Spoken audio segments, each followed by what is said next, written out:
Good morning. Welcome to the 13th meeting of the 2016 of the Environment, Climate Change Land Reform Committee. We have apologies from Claudia Beamish. And can I welcome Edward Mountain, the convener of the Rural Economy and Connectivity Committee, who's also that committee's reporter in relation to the appointment of the Tenant Farming Commissioner. Before we move to the first item on the agenda, can I remind everyone present to ensure their mobile phones are on silent for the duration of the meeting. Agenda item 1 is a decision on taking business in private. That concerns items 3 and 4. Are members agreed to take those items in private? Agreed. We are agreed. Agenda item 2 covers the appointment of the Scottish Land Commissioners and the Tenant Farming Commissioner. The committee will hear firstly from the nominee for the Tenant Farming Commissioner, Bob McIntosh, who will then be joined by the 5 proposed Scottish Land Commissioners to allow a discussion with the group as a whole. Good morning, Bob. Welcome to the committee. We're going to move on to questions right away, so I'll begin. Can I ask you what specific farming experience you feel you bring to the role of Tenant Farming Commissioner? Yeah, I guess I could answer that in several ways. I was a hands-on, though part-time farmer for about 15 years in a livestock farm in Northumberland. We had about 500 breeding ewes and 20 suckler cows. I was working full-time at the time, but I spent all my holidays and weekends as very much a hands-on farmer, so I had a real immersion in the farming system at that time. The first 2 years of that were as tenants of the farm and laterally as owners. And then in my career with the Forestry Commission, I've had various land management roles. I was at one time responsible for the whole of the Forestry Commission estate across the whole of Great Britain, about 1.3 million hectares. A lot of that land was not forest, so I had a lot of immersion in dealing with tenants and tenancies of all different types, agriculture and otherwise. One of my roles in the Forestry Commission, I think, was to encourage and promote the idea of the starter farms, which I think has been quite a useful development in terms of giving new entrants a start on the farming ladder on land and buildings that we would otherwise have sold in the past. So I guess these are the 3 sort of main areas where I've had involvement with the agriculture sector. Okay, Jenny Goldruth. Morning, Dr. McIntosh. Morning. I just wanted to ask about whether or not you consider any of your existing roles presently to be a conflict of interest with the role going forward. So, for example, I know you were a previous director of Foresting Commission Scotland. You're currently a board member of the Highlands and Islands Enterprise, and you're a member of the Executive Commission of the Association of Deer Management Groups. Yep. I don't think so. I mean, Highlands Islands obviously has a key interest in community development in the Highlands and Islands area and in promoting community ownership, community development. But it's one of the levers that's pulled to deliver that, I suppose. So I think most of the policy stuff comes from outside of High. It's really a delivery agent for community involvement and community ownership. So I don't think there'd be a conflict there. Obviously, if anything came up that was a conflict, I'd have to declare that to either the Land Commission or an HIE board. Can I ask if any of these roles are remunerated? The HIE board is, yes. If I may, what about moving forward? Would the fact that you're the Tenant Farming Commissioner influence some other posts that you might take up? Would you feel that you have to be very careful about any roles you took on in future? Absolutely, and I'm supposed to be retired, so I don't intend to take on any more roles, I can assure you, beyond this one. Okay. Kate Forbes. Thank you very much. I wonder if you could expand on how you envisage the role practically going forward, particularly building relationships with the numerous stakeholders and perhaps drawing on prior experience with those stakeholders in the past. Yeah, I mean, in taking forward the role, it's going to be vital that I work closely with the key stakeholder bodies, Tenant Farming Association, Scottish Land and Estates, National Farmers Union, RICS probably as well. What's happened to date in terms of drawing up sort of interim codes has very much been with the involvement of all of these bodies. And that will certainly be the way I would move forward. I mean, we have to move with them. We have to take these bodies along with us as we develop policy and ideas. So I would want to work very closely with them. I've dealt with most of them in the past in previous roles in various different ways. So I know most of the individuals involved, and I think they know me. Do you think you're lack of experience, other than in a practical sense, with regard to farming, is a disadvantage in any way? Well, I guess it might be, but I'm supposed to come to this as a neutral, you know, so in a way, I guess where I'm coming from helps that I'm not a dyed-in-the-wool tenant or landlord. I do come from a reasonably neutral perspective. But I have had a career that's a lot of involvement in land use and land management issues, so a lot of the issues that are around I am aware of, I think, and have had some experience of. Okay. Edward Mountain. Convener, thank you. I'd like to make a declaration before I ask Bob any questions, if I may. I am a partner in a farming business, and for information, I worked as a surveyor for the last 15 years looking after farms and estates. So all of that is declared in my register of interests, if anyone would like to see that. Bob, if I may, I'd like to ask a little bit about your experience. I believe you said that you'd farmed in Northumberland. Yes. Which is obviously different legislation as far as farming in Scotland. Could you tell me your experience in relation to the agricultural holdings legislation? And have you done rent reviews? Have you done resumptions? Have you done end of tenancy things? Have you looked at those in Scotland? I haven't been directly involved in these, but obviously in terms of the land that we manage in the Forest Commission, there was a lot of that going on, and some of it floated up to me as Chief Executive to have dealings with. But we did employ quite a lot of land agents, and they would have done most of the nuts and bolts of that sort of stuff. So just to clarify, you had an oversight, but you've never actually immersed yourself, as you have in farming, by your admission, in the actual nuts and bolts of the legislation relating to agricultural holdings in Scotland? Not deeply, although in the last few weeks I've been trying to immerse myself. I doubt if anyone could be an expert in the ag holdings legislation, actually having had a quick look at it. So I am getting up to speed. I don't pretend to be an expert in that area. I will have access to expert advice in that area, though, in the role. That's pretty clear. And I think, as also was saying, I don't think the technicalities of legislation are not really my role. I mean, if there are issues to be resolved and technical legal issues, that's really for the Land Court. Can I just one more follow-up, if I may, on that? Is having done it for 15 years, I certainly wouldn't regard myself as an expert. I think I've dipped my toe in the water. So I conclude, I agree with what you say, but what slightly worries me is when you actually go to holdings, if you're not seen to be actually involved and actually know what you're talking about, it can make things difficult. Do you perceive that that's going to be a problem, or do you think that people accept your forestry experience gives you a view on agricultural holdings? I would accept that it's an area where I have to get up to speed pretty quickly in understanding the legislation in more depth than I do at the moment. I think that's fair. Thank you. Okay, thanks. Mark Roscoe. Yeah, morning, Bob. You've obviously got a huge amount of experience in working with different stakeholders and the civil service and Forestry Commission and other bodies, but what about the real, lived experiences of tenant farmers in Scotland?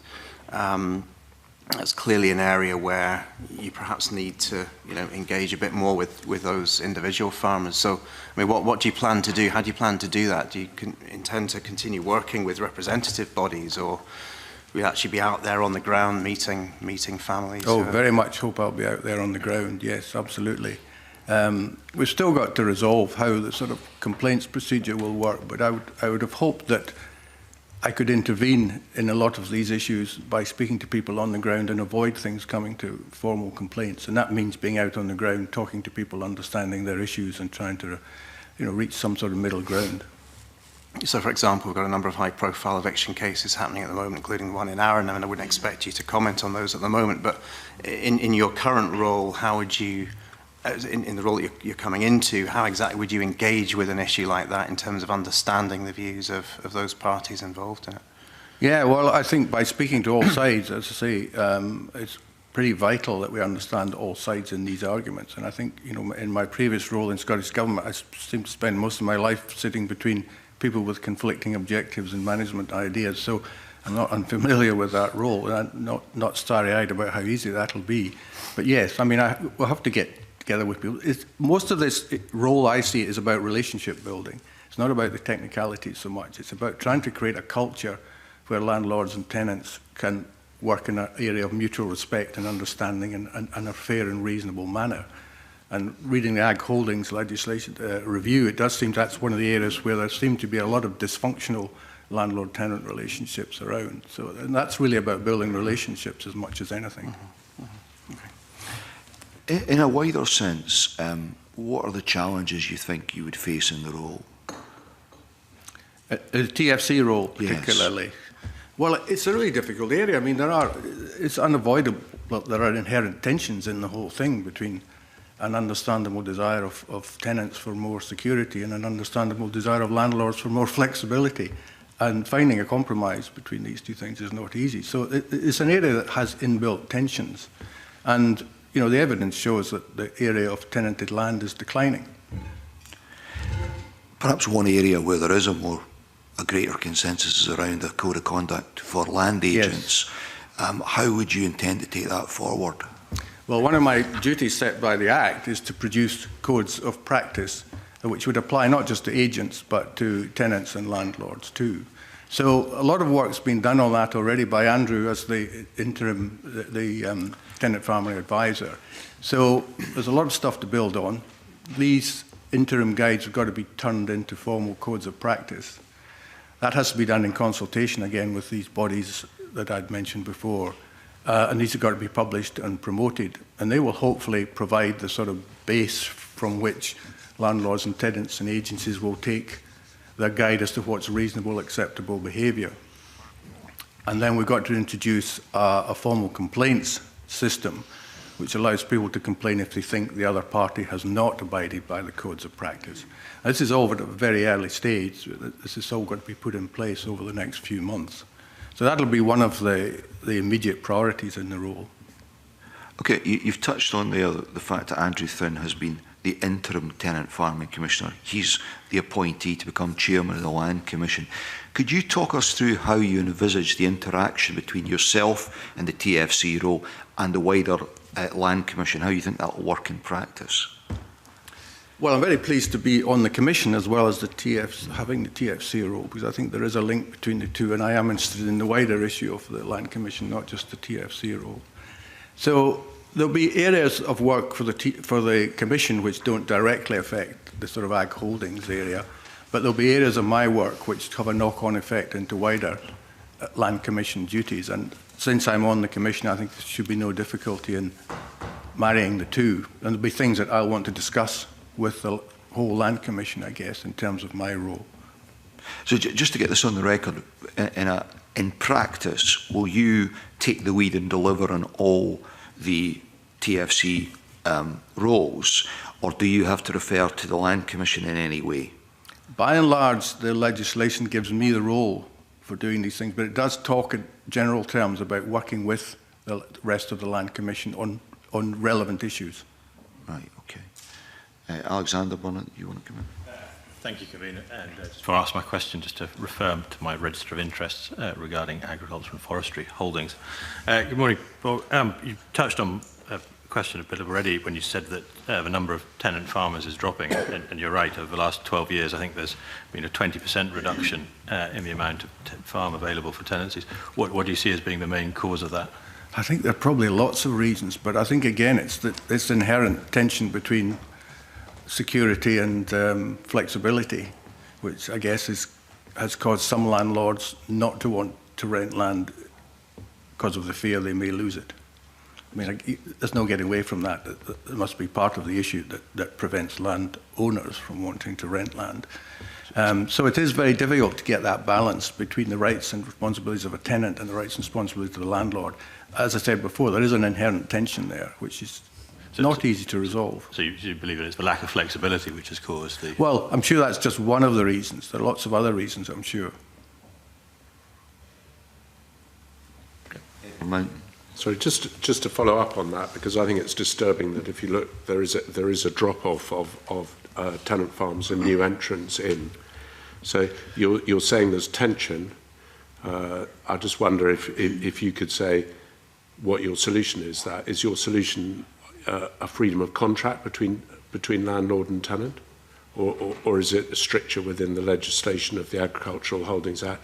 and the limited duration tenancies. Could you give us some? I have no preconceived ideas on that. I mean, clearly the Ag Holdings review led to some changes in the legislation in the Land Reform Act, and there's some new measures were introduced there. Now, we'll have to see how these bed in. The new modern limited duration tenancy, we don't really know, I think, how successful that's going to be or otherwise. So we'll have to wait and see how these things develop. And in the meantime, as I said, I would really want to sit down with the main bodies, get their ideas, their thoughts on it, and work with them to move things forward. But I have to say I have no preconceived ideas at this stage about what the best solutions may be.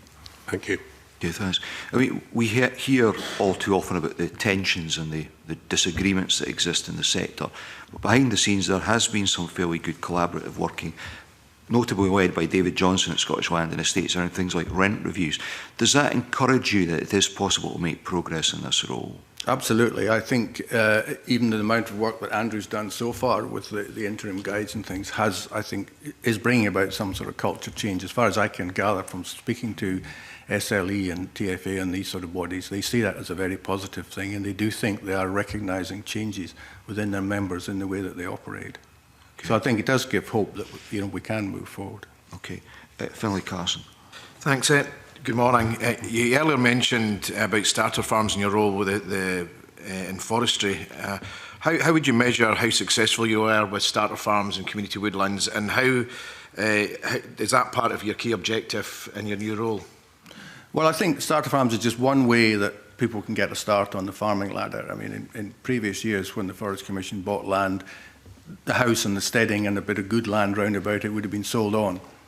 So the idea was, rather than selling it on, we would equip it and put someone in on a sort of 10-year tenancy, give them a start in farming, maybe on a part-time basis, maybe full-time, and hope that they could build up expertise and capital so that at the end of 10 years they can move on to something a bit bigger. So I think it has a part to play in helping to get new entrants into the business.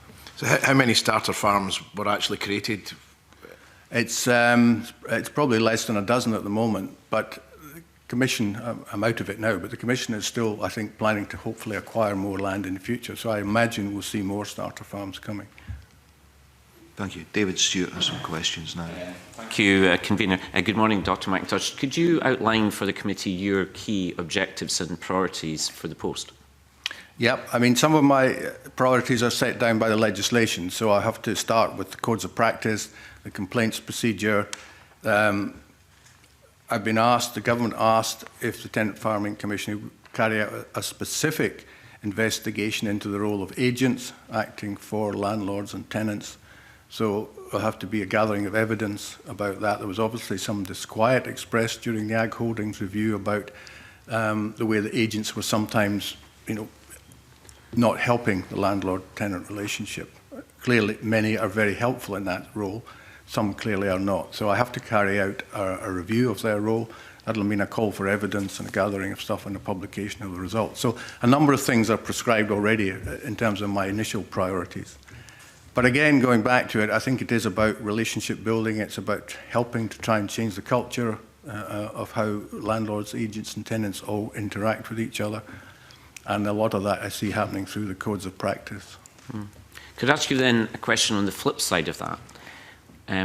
What work will you not be carrying out? My experience in dealing in the Parliament with new organisations is sometimes you can have boundary wars with other organisations saying, no, this is my job. Clearly that is a potential. Yes. What's your thoughts to the committee on what you will not be clearly carrying out in your role and the wider role? Well, I certainly don't want to cut across the role of the Land Court. Obviously, that's one area. The whole crofting area, obviously there's the Crofting Commission. I don't see it as my role to cut across what they're doing.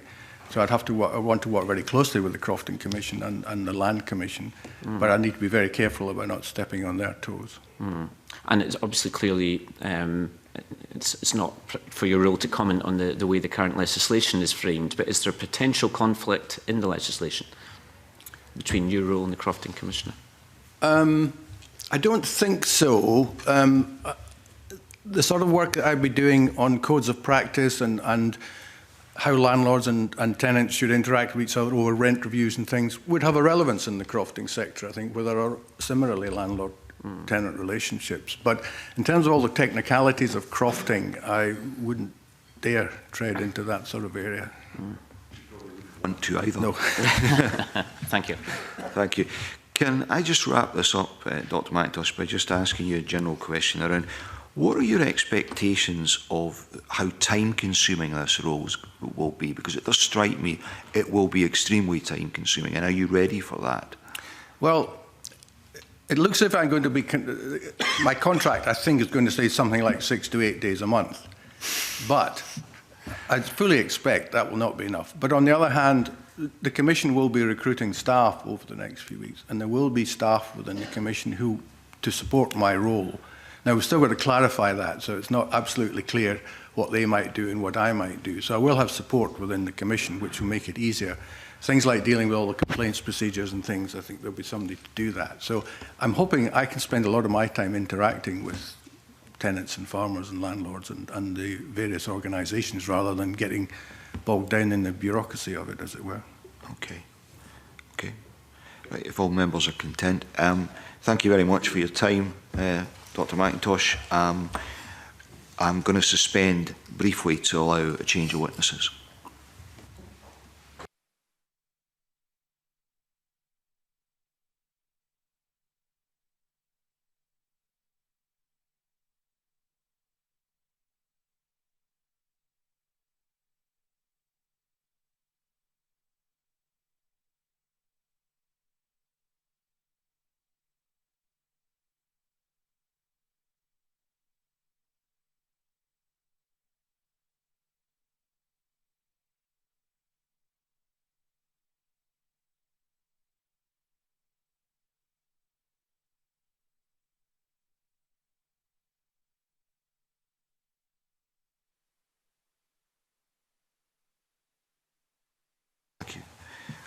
Welcome back.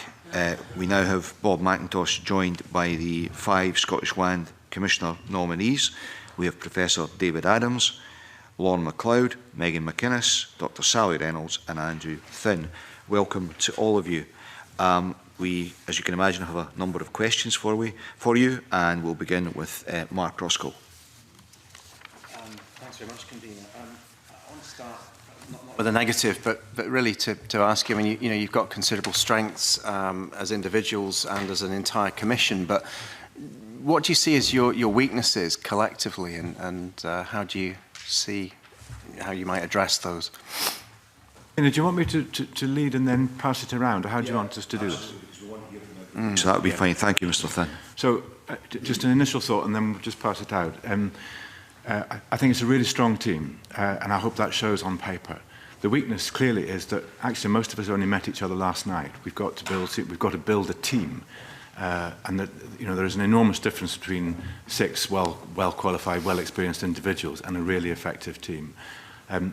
So that's the weakness at the moment, and we're going to have to really work over the next 2 or 3 months so that by 1st of April it's fully functioning.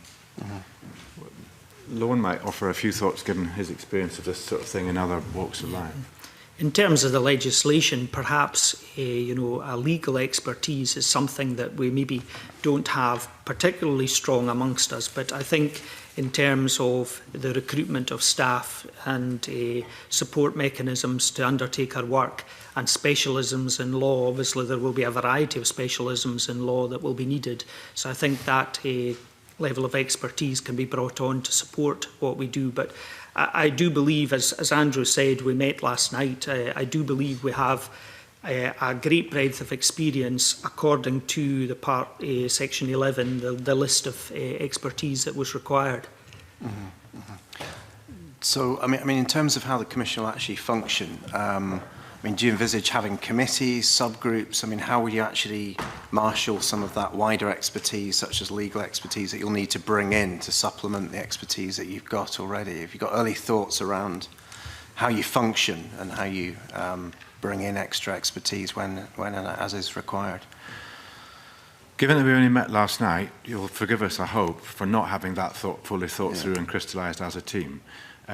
Clearly, we have the power, and we hope, subject to the spending statement on 15th, some resources to employ some people to help us. Clearly, we will have to structure that around an extremely strategic approach. There's an enormous number of different things that we could do. we will have to come at this very systematically, and I would be very reluctant to offer you half-baked thoughts now. Okay. Are there any other areas beyond legal expertise? What about planning, housing? Maybe David could say a bit about planning and housing.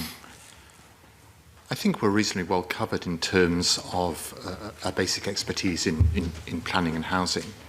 I mean, I've been widely involved in debates with the professions and with stakeholders. I think that obviously what we need to do is to ensure those debates continue and that the key bodies are involved in developing the work.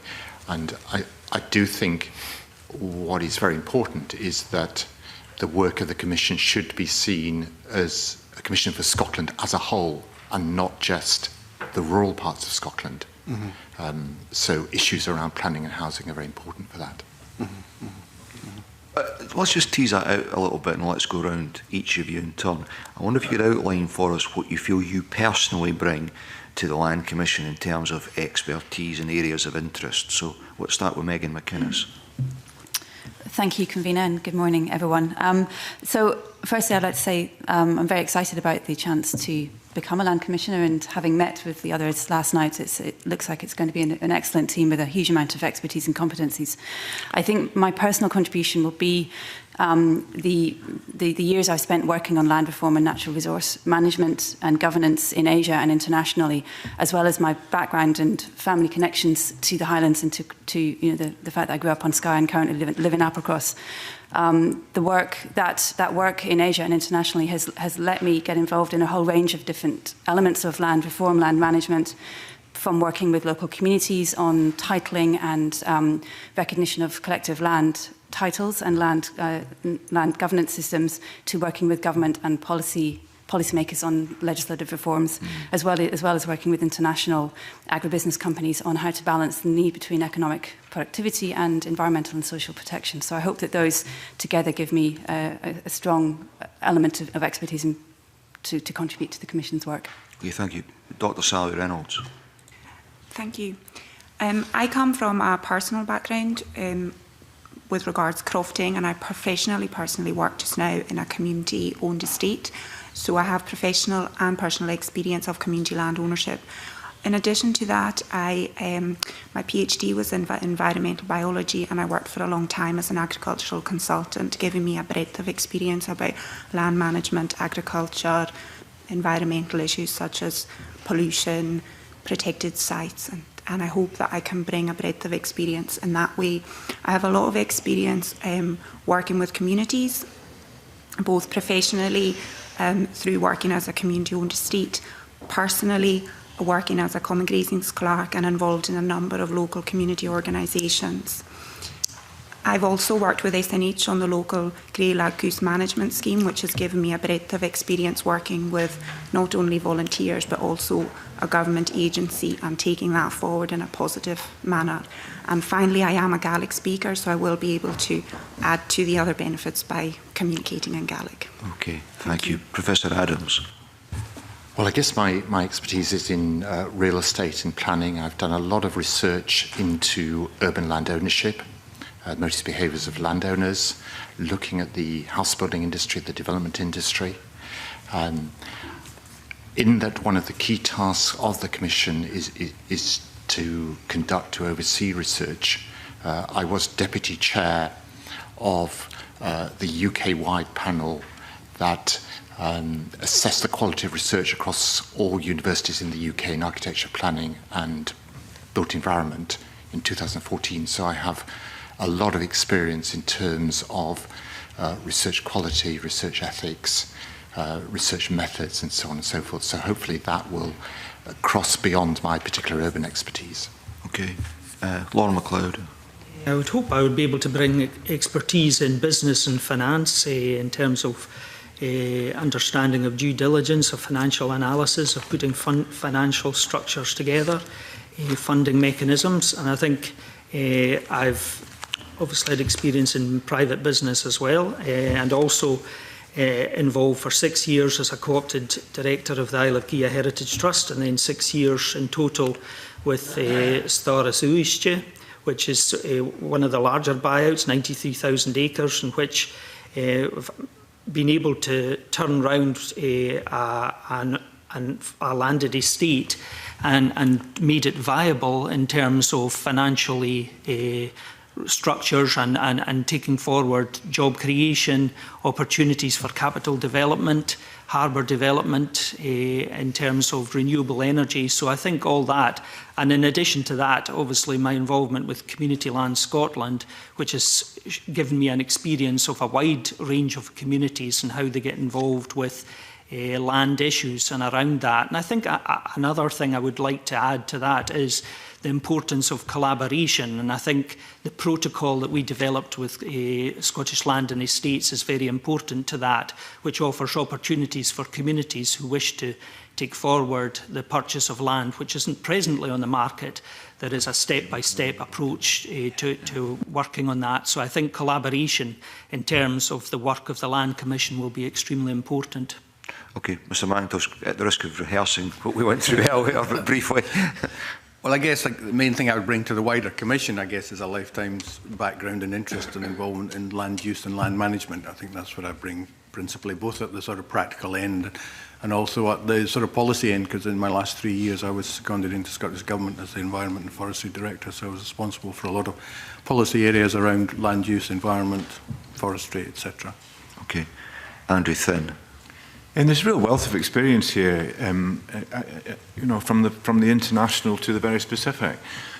What I hope I will contribute is coordinating, pulling that together, facilitating so that all that talent is expressed in a way that's useful to the Parliament, useful to the government. That would be number one. We must add value really effectively to the priorities of whoever is the elected administration of the day. Number two, I do have a lot of experience of taking people with me in different roles that I've played, stakeholders, in the broadest sense of that term. I know an awful lot of these people.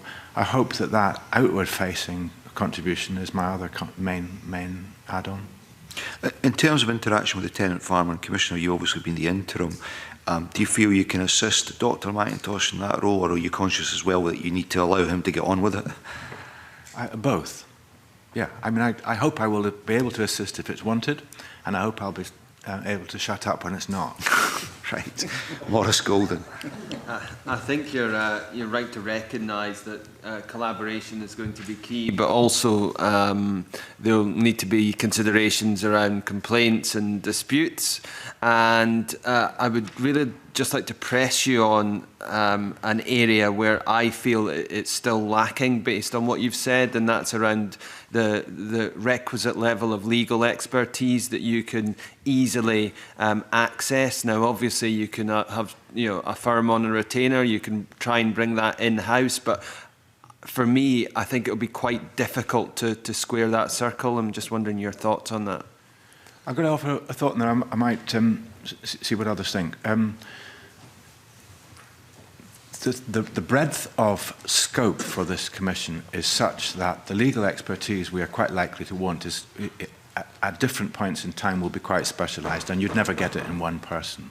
My experience, for example, of tenant farming is that actually relatively few practising lawyers can really give you the advice you need on ag holdings.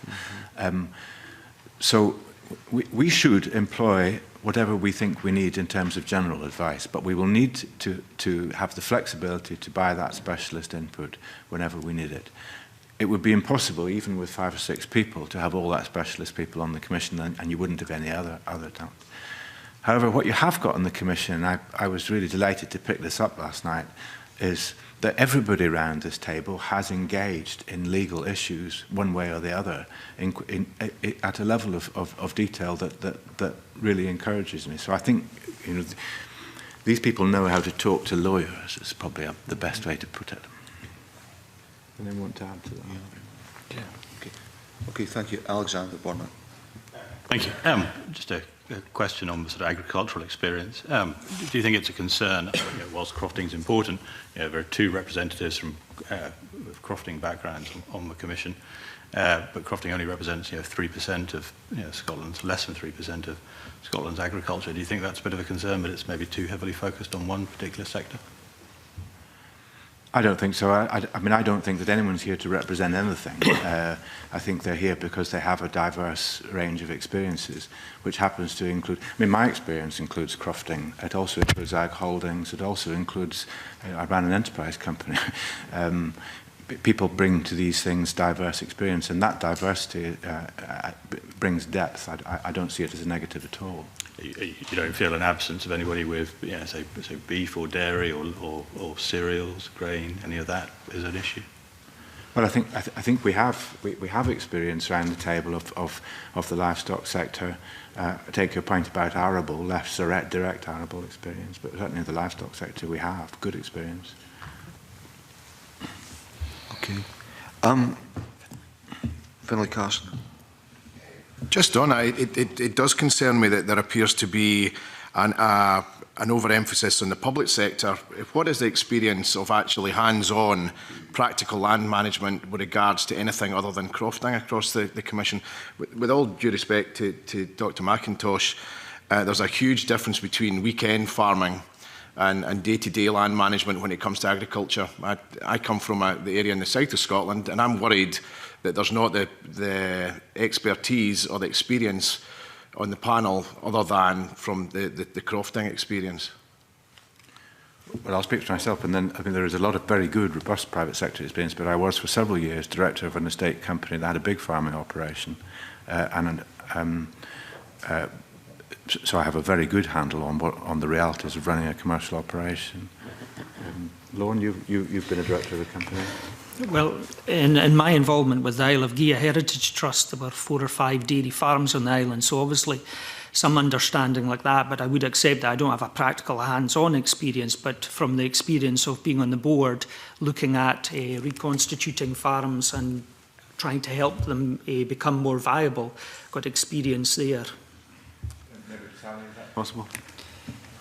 I do come from a crofting background, and my hands-on livestock experience is in a crofting scenario. I did work as an agricultural consultant where I worked with farmers and crofters. I didn't only deal with crofting. And my involvement in estates has again been from a crofting. They are crofting estates, but I do deal with all sorts of things like commercial leases and so on and so forth.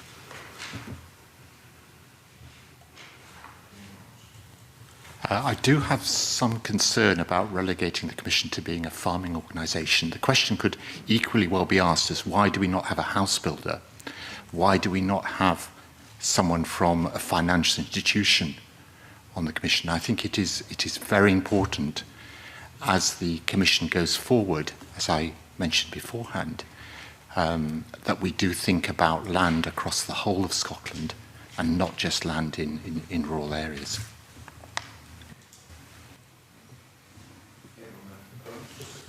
General question, probably each of you could probably give me a bit of guidance on it, is that there's always two sides to every argument, and with land it becomes polarised on each side. And I understand the need to come up with codes of practice. I just wonder whether it be on rural or housing, how you're going to sell yourselves to the agents who are trying to act on a commercial basis and have commercial guidelines on returns that they need for their investment. So I just wondered if I could ask, if it's all right with you, convener, each of you, I don't know the order you want to go in, to explain how you think you're going to embed yourself with them, because they're a critical part. I'll kick off. Like, Scotland's a small place, and you need to get out and talk to people, and you need to engage. And as you know, Edward, because you've seen me operate before, that's how I envisage all of us getting out and engaging with people. It's one of the real strengths of this country, actually, is that you can do that. You can get out in a relatively short time. If you get off your backside and put the energy into it, you can build those kinds of understandings, which are two-way understandings, very effectively. I could say a year ago I convened a meeting of land agents in Perth because I felt that there was a level of expertise amongst land agents that hadn't particularly been brought into the community landowning sector. And I think that was a particularly positive meeting, and In the intervening year, we've seen at least one firm of land agents which is now looking at creating a specialism to support community land owning sector. And I think it's this working in collaboration and working in a positive manner with groups and bringing in all these expertise that can be really conducive to us working very positively going forward. I think I would just like to echo what Andrew said about the importance of stakeholder engagement with all the different stakeholders, the land agents and every other group which has a stakeholder concern within the land sector in Scotland across the various different urban and rural communities.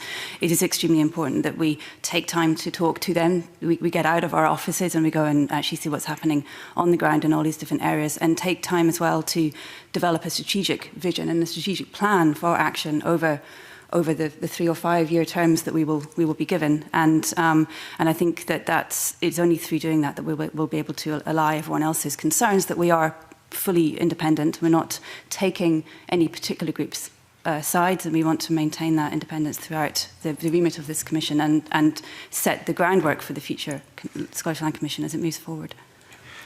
So just picking up on that point about your independence. You're here today because you bring an expertise in certain areas, but there is, some might say, a potential for conflict of interest to arise. We touched upon that earlier with Dr. McIntosh. So I'd like to go around each of you in turn to ask you to reflect on whether you feel there are any areas of conflict of interest potentially in what you currently do with taking on the role of land commissioners, and how you'll address those. So can I start with Professor Adams? There's no conflict of interest with my academic role because I'm encouraged to be as controversial as possible in that role. So my university is extremely happy to see me taking this role. I do have, as in the papers, a role in convening a local community organisation. Obviously, if there's any conflict of interest in that, it would be declared and I would absent myself from any discussion. Okay. Dr. Reynolds. Thank you. I do work for a community-owned estate, and I have discussed it with them at length, and they've given their full support that they are more comfortable for me to be here. But in the same way as David, obviously, if there was ever a conflict, I would abstain myself. In other areas, I don't see any conflict of interest unless there was something to do with crofting that we were reviewing with common grazings. I would have to, because I am a common grazings clerk. So, but I don't envisage anything with that. But if there was, again, I would make sure that I absented myself from the discussions. Okay. Andrew Finn. I own a small amount of land. It's not tenanted or anything else. It will be fully declared. I'm chairman of Scottish Canals, which owns land and big metal horses and various other things. I don't think there's any conflict there, but I certainly will be fully declared and very, very alive to it. Okay. Bob McIntosh. I suppose the only thing I didn't mention earlier on is I am a fellow of the Royal Institute of Chartered Surveyors. Given that the whole tenant farming thing revolves around landlord, tenants and agents, I suppose there might be a sort of suggestion that as a member of the RICS I'm particularly hefty towards agents, and I am considering whether I keep my membership up for that very reason. I'm the chairman of Community Land Scotland, and it would be my intention, if I was confirmed in post, that I would resign from that role, and my involvement with Community Land Scotland, the year end there is 31 December, so take effect from that. I'm also a co-opted director of the community-owned estates for the islands of Eriskay, South Uist and Benbecula, and I would also resign that role from 31st December. Okay, thank you. Megan McInnes. So on a professional basis, I'm currently on maternity leave from the organisation of Global Witness, and under that role I had been involved in various elements of the Land Reform Act, particularly parts 1 and part 3. I have been involved in helping to work on submissions for the consultation processes which are underway following the enactment of that. So I will need to be discussing that with Global Witness and also with Andrew, the chair, and with Bridget Campbell's team about any potential conflicts if I'm also confirmed in post. On a personal basis, my partner and his family are crofters in Applecross. So if there's any conflicts potentially moving forward there, I'll also declare and abstain as necessary. Can I ask how in practice advice will be available to you on potential conflicts of interest? How's that going to work on the Commission? It was my responsibility to make sure that conflicts are managed well and managed properly, and I've done it many times in many public bodies. So that's the first line. The second line, we will always, or I will always, if necessary, seek advice from sponsoring civil servants and if necessary, lawyers. I mean, I don't anticipate that, but it should be my management. Okay, thank you for that. Finlay Carson. Can I ask how many of the panel have currently or in the past had any formal ties with CLS? Commission. Community Land Scotland. Myself as chairman, obviously. The community group that I convene is a member of Community Land Scotland. And the community group that I work for is also a member. And I am a personal member. I've done a small amount of work with Community Land Scotland on the some background research on the Land Rights and Responsibilities Statement. But that's a contract which has been completed for a number of months now.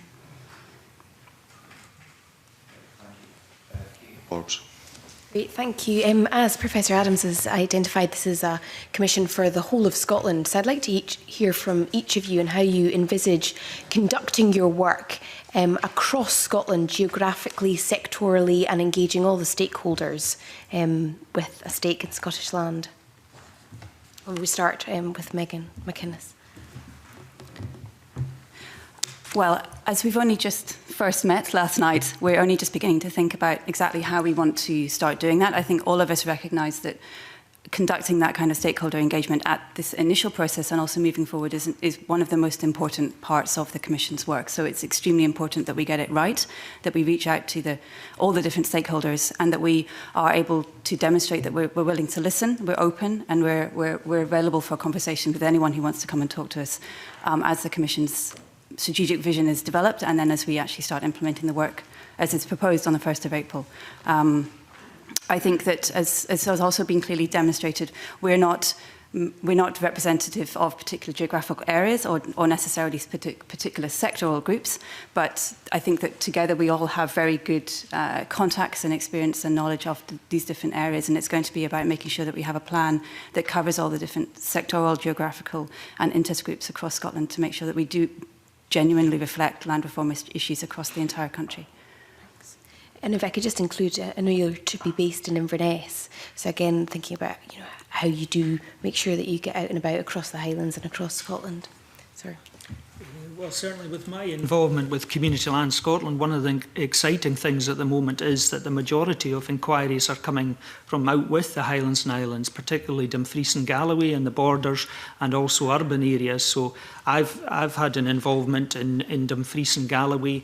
In addition to that, last week we had an awareness-raising event in Newton Stewart, which was filled to capacity. So I believe there is a growing awareness of issues. But I am conscious of the point that you made there. There is an importance to bring this also to the urban areas.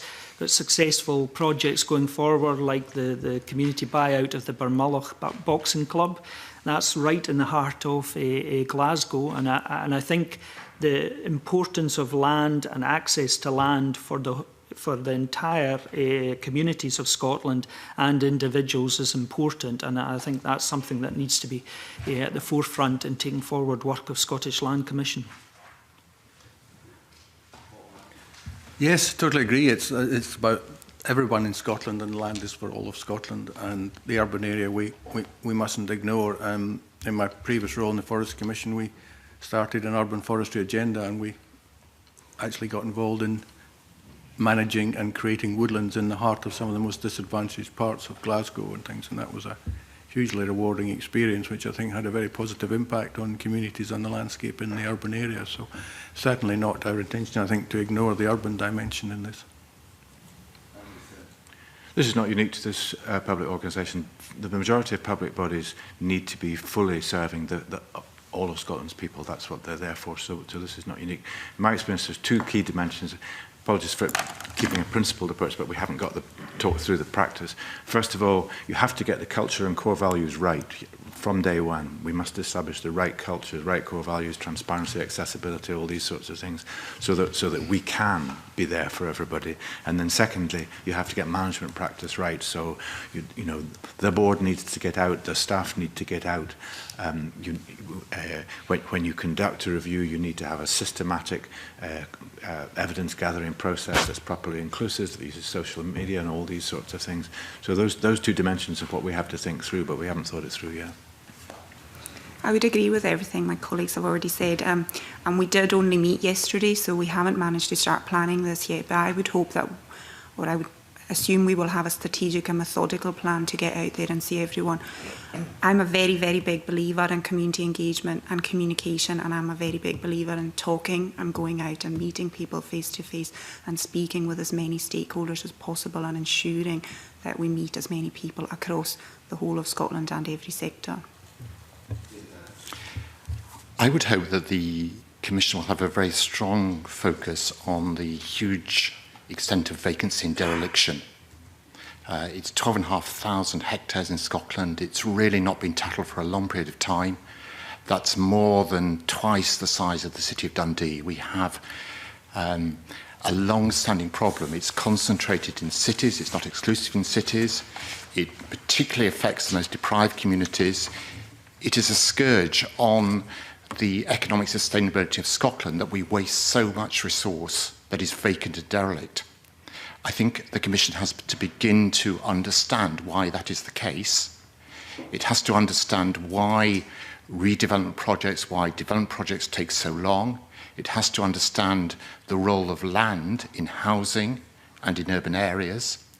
And it must really tackle some of these issues that are core as much, I think, to the economic prosperity of Scotland as a whole, as to environmental sustainability. Now, in some cases, that is concentrated in urban areas, but some of these derelict sites are in quite peripheral rural locations. So I think we need to get away, as I say, from urban and rural, and we need to look at themes. And the theme of trying to reduce, trying to tackle this huge backlog that we have of vacancy and dereliction, to me, is an important part of the Commission's work. Okay. Thank you. At this stage, it might be useful just to tease something else out on the record. Can you each confirm the period of your appointments? Because as I understand it, they're staggered. I'm not sure if we can. I'm not sure who's... Because it's not confirmed, we haven't got formal offers. Ah, right, okay. So there's nothing determined at the moment, but in terms of the... No, I don't think the government can give us a formal offer till you've considered whether you wish to confirm. Right, okay. Okay, it's simply that the Act has a provision for staggered appointments up to a maximum of 5 years, and the idea was not to get to the point 5 years from now where the entire Land Commission was up for change. I can confirm, I've had a conversation with civil servants, and it is the intention to stagger that, to make sure there is a stagger, yeah. Right, so that will happen, you just don't know yet because of where we are in the process. Yeah. Right, okay, thank you for that. Jenny Goldruth. Convener. In terms of strategic planning, you've all spoken to some extent about the importance of relationship building. But obviously, the Commission will be time limited because the 1st of April is when it's all meant to kick off. So in the intervening months, how do you proceed together? What are your plans? I suppose I know, Andrew Thinn, you say you've only met last night for the first time, but how do you envisage going forward in terms of strategic planning, and how will you do exactly as Dr Reynolds spoke about previously, reach out to those communities and involve them in that strategic planning process?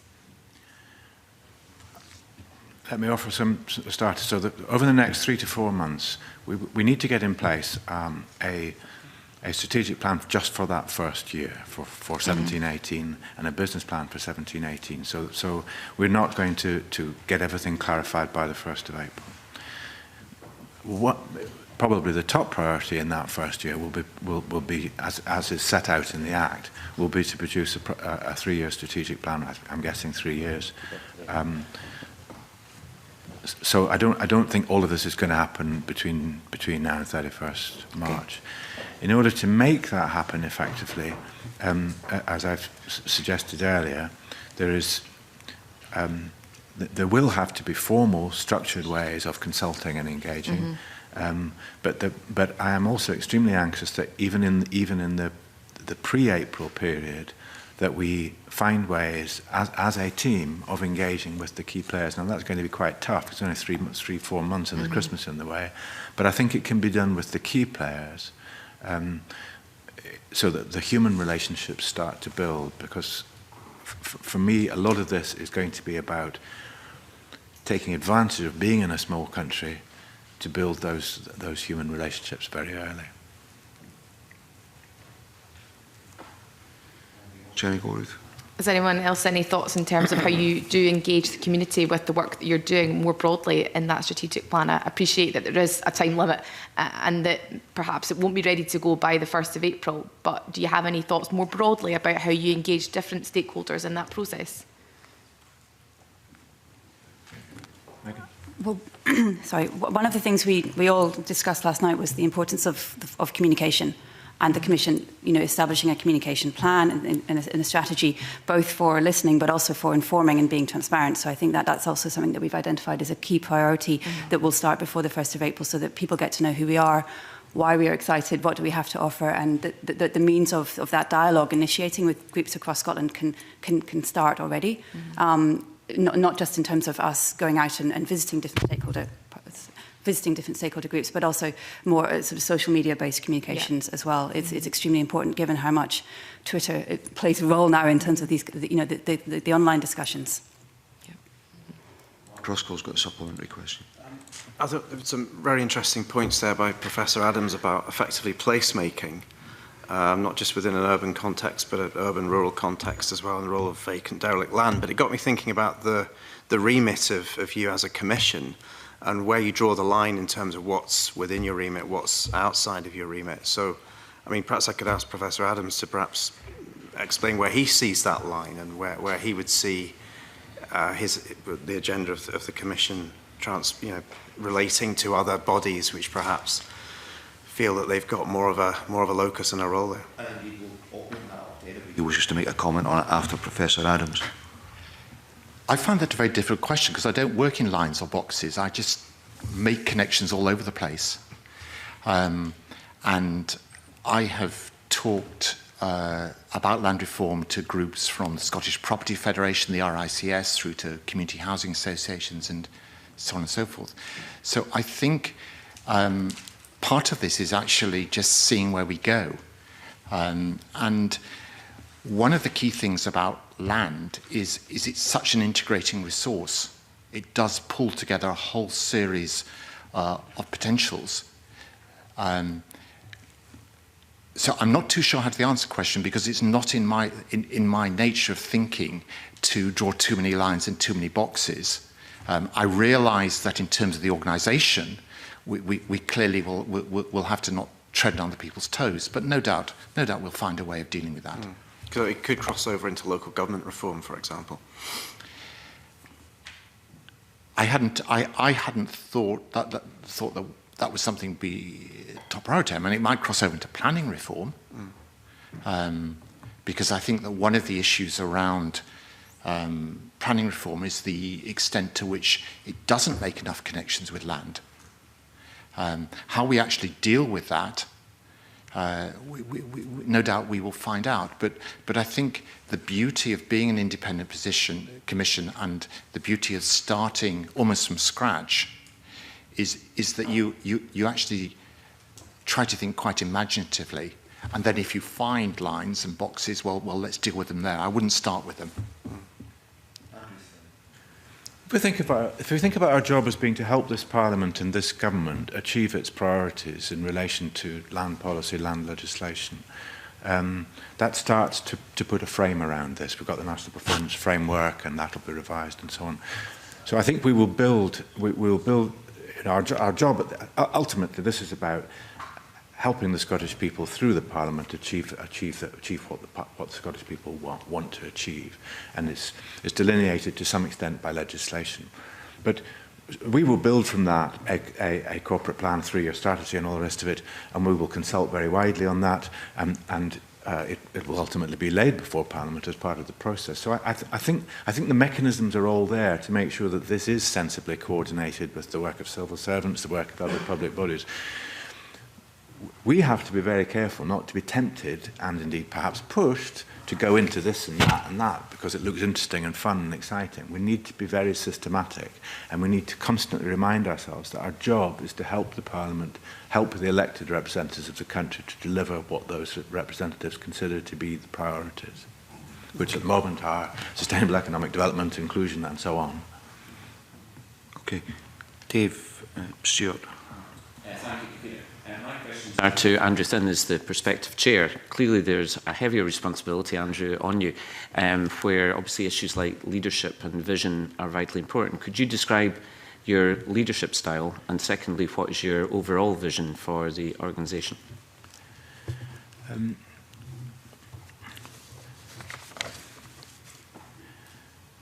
My leadership... Well, my leadership, I mean, it is an inclusive, it's a team-based leadership style, but it is a leadership style from the front, and some people like that and some people don't, but that is the nature of the way I lead, and I think most people here have seen me lead in different roles, so you know how I do it. Do I have a vision? Yes, I think I started to articulate it just now in response to Mr. Ruskell. I think this organisation has the potential to help this Parliament and the government of the day deliver whatever its priorities are, and those priorities will change from time to time with elections and all the rest of it. The potential is there to have a specialist body that's saying, right, your priority is, a country that's more at ease with itself, for example, a more inclusive economy or a growing economy or whatever it is. Well, if you did this in relation to planning or derelict land or whatever, that might help you deliver your priorities. So my vision is very much about an organisation that is really adding value to what the government is trying to do, and in the process of that, exciting and energising the people of Scotland to think about these issues and to think the unthinkable. Perhaps that's a bit strong, but I think a lot of us don't think about land. We take our current approach to land as read, and part of our job will be to energise that thinking process, which should lead to a more effective democracy and a more effective government. Thank you.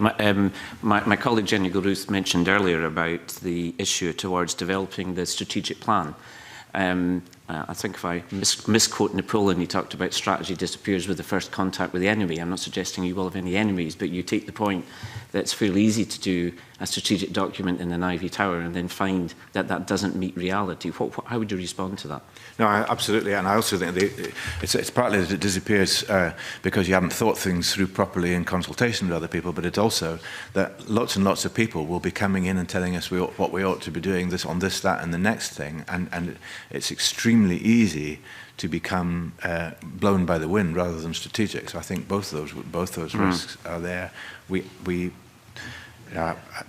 not going to repeat all the things that have been said, but we were very clear in our conversation last night that we are not going to just jump in at the first thing that takes our fancy. We were going to work through this quite systematically.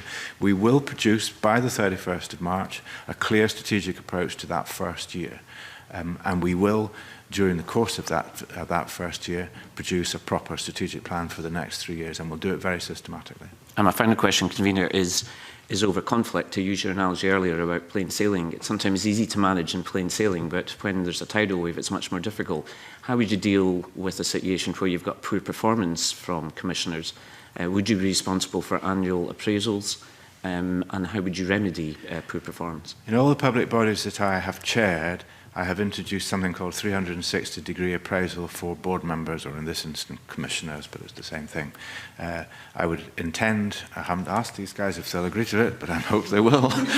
I would intend to introduce really robust 360-degree, for, in case you haven't come across it, is a form of appraisal where the people working around you, and I'm including your employees as well as the fellow board members, and possibly even outside stakeholders, are invited to tell you what you're doing well and what you could perhaps think better, do better. And I'm very anxious that we have a really robust system, and at the risk of stretching things a wee bit, I think that's something that should be in all public bodies in Scotland. But, and I think I said finally earlier, but finally, do you see yourself as having a clear management role over the other commissioners, or are you first man equals? Because as you know from other bodies, which I know you've had lots of experience of, sometimes there has been a bit of role confusion over what the role of the chair is. No, this is a team. I'm not managing people, but I hope I can offer some sort of leadership and coordination and inspiration. But this is getting the most. I hope you've heard that you've got extraordinary talent sitting around here, and my job is to get that talent out and build synergy. Thank you. Edward Mountain. Just a small question, if I may, to Andrew Thinn, is that I know you from the past, and I was wondering if you'd thought about, which you will have done, about the size of the team that you will need to support the team that you currently have around you. There is provision for a chief executive. I wondered if you'd had any idea how lean the rest of the department will be.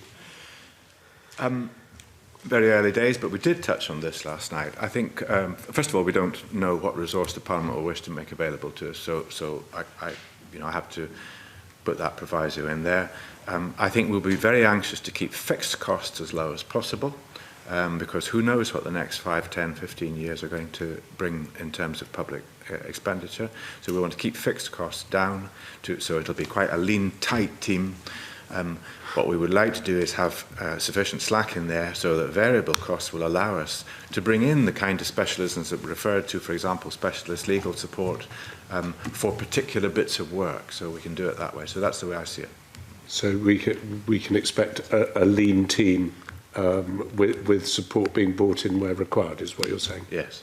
Low fixed costs with enough slack to use. I'm glad we've tied you down on that, Andrew. Thank you. I think we've covered most of the areas we would want to cover, but perhaps I could wrap this up by asking each of you a question. You obviously come to this role with ideas and ambitions for what the Land Commission will deliver. Can I ask you what success would look like 3 years or 5 years from now for each of you? Megan McInnes. I was asked this exact same question during the interview. I think that if we think about, if we talk about having a three-year strategic plan being developed within the first year, within that time frame, I think it's most important that the Commission has demonstrated itself has demonstrated that it is a legitimate organisation, and it's successfully and effectively contributing to the thinking around the land issues in Scotland across all the different sectors, urban, rural, whether you're coming from an agriculture or a crofting or a forestry or urban housing, all of these different sectors need to be reflected within our work. I think we need to demonstrate that we are communicating effectively, that we are listening to all the different stakeholder groups, and that we are thinking about their ideas and responding and being transparent about that. So for me, those are the most important elements of where we want to be within that first 3-year plan. Lauren. Well, in my experience, land and access to land is an issue which is absolutely crucial for individuals and communities, maximising their own potential. So I would like to see that we, look at all the levers that can help facilitate that, and we look throughout the whole of Scotland, particularly to those areas that, in urban areas that maybe haven't had the level of awareness of the potential that can come from land and access to land. And I think that would be my objective for success. Bob McIntosh. Well, in relation to the TFC role, I guess number of successes. One would be that the landlord relationship is a lot more comfortable across Scotland than it sometimes is at the moment. Perhaps the amount of land available for tenanting would start to increase again rather than decrease. And I guess another measure of success would be if all the codes of practice and the culture changes working, then the number of cases going to land court should diminish. So nothing very ambitious there. No, nothing. Dr. Sally Reynolds.